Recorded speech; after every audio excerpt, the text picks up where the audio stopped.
ওমানের সুলতান Haitham bin তারেকের কাছে ব্যক্তিগত চিঠি পাঠিয়েছেন বাংলাদেশের প্রধানমন্ত্রী তারেক রহমান। গতকাল বুধবার ওমানের পররাষ্ট্রমন্ত্রী সাইদ বদর বিন হামাদ আল বোসাইদির সঙ্গে সাক্ষাৎ করে চিঠিটি হস্তান্তর করেন প্রধানমন্ত্রীর পররাষ্ট্র বিষয়ক উপদেষ্টা হুমায়ুন কবির। প্রধানমন্ত্রীর দেওয়া চিঠিতে মূলত বর্তমান আঞ্চলিক প্রেক্ষাপটে ওমানের নেতৃত্ব, সরকার ও ভ্রাতৃপ্রতিম জনগণের প্রতি বাংলাদেশের দৃঢ় সংহতি প্রকাশ করা হয়েছে।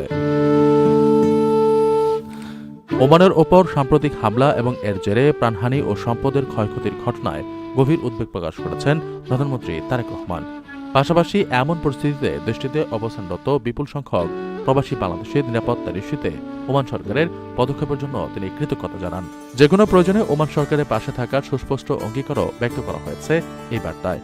বৈঠককালে চিঠি হস্তান্তরের পাশাপাশি দ্বিপাক্ষীয় আঞ্চলিক নানা গুরুত্বপূর্ণ বিষয়ে আলোচনা হয়। এ সময় ইরান ও যুক্তরাষ্ট্রের মধ্যকার বিরোধ নিষ্পত্তিতে মধ্যস্থতা করা এবং মধ্যপ্রাচ্যে শান্তি, সংলাপ ও কূটনীতির প্রসারে ওমানের গঠনমূলক ভূমিকার প্রশংসা করেন পররাষ্ট্র বিষয়ক উপদেষ্টা। আলোচনায় বাংলাদেশ ও ওমানের মধ্যকার দ্বিপক্ষীয় সম্পর্কের বিষয়টিও উঠে আসে।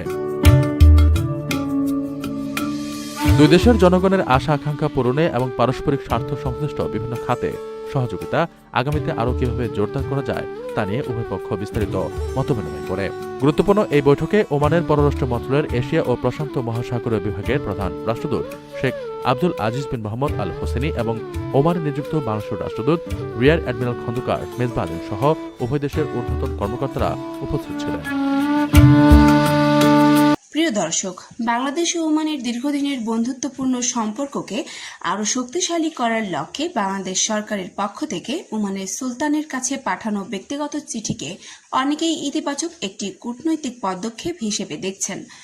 যদি এই উদ্যোগের মাধ্যমে দুই দেশের মধ্যে জনশক্তি, কর্মসংস্থান ও সহযোগিতার নতুন সুযোগ তৈরি হয়, তাহলে সেটি বাংলাদেশের হাজারো প্রবাসী প্রত্যাশী পরিবারের জন্য নিঃসন্দেহে একটি বড় সুখবর হবে। তবে মনে রাখবেন, কোনো বিষয় চূড়ান্ত নয় যতক্ষণ না সংশ্লিষ্ট দুই দেশের সরকার আনুষ্ঠানিকভাবে ঘোষণা দেয়। তাই সামাজিক যোগাযোগ মাধ্যমে গুজব বা যাচাইবিহীন তথ্যের উপর নির্ভর না করে সবসময় সরকারি ও নির্ভরযোগ্য সূত্রের তথ্য অনুসরণ করুন। আমাদের পক্ষ থেকে প্রতিশ্রুতি থাকলো, ওমানের শ্রমবাজার, ভিসা, প্রবাস ও আন্তর্জাতিক কর্মসংস্থান সংক্রান্ত নতুন কোনো নির্ভরযোগ্য আপডেট প্রকাশিত হওয়ার সঙ্গে সঙ্গেই আমরা সেটি সহজ ভাষায় এবং দ্রুত আপনাদের কাছে তুলে ধরব। ভিডিওটি যদি আপনাদের ভালো লেগে থাকে তাহলে অবশ্যই একটি লাইক দিন, কমেন্ট করুন এবং আপনাদের মতামত জানান। এবং এমন গুরুত্বপূর্ণ আপডেট সবার আগে পেতে আমাদের চ্যানেলটি সাবস্ক্রাইব করে পাশে থাকা বেল আইকনটি অন করে রাখুন।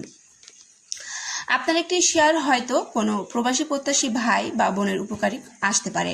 আজকের মতো এখানে বিদায় নিচ্ছি। সবাই ভালো থাকুন, সুস্থ থাকুন। আল্লাহ হাফেজ।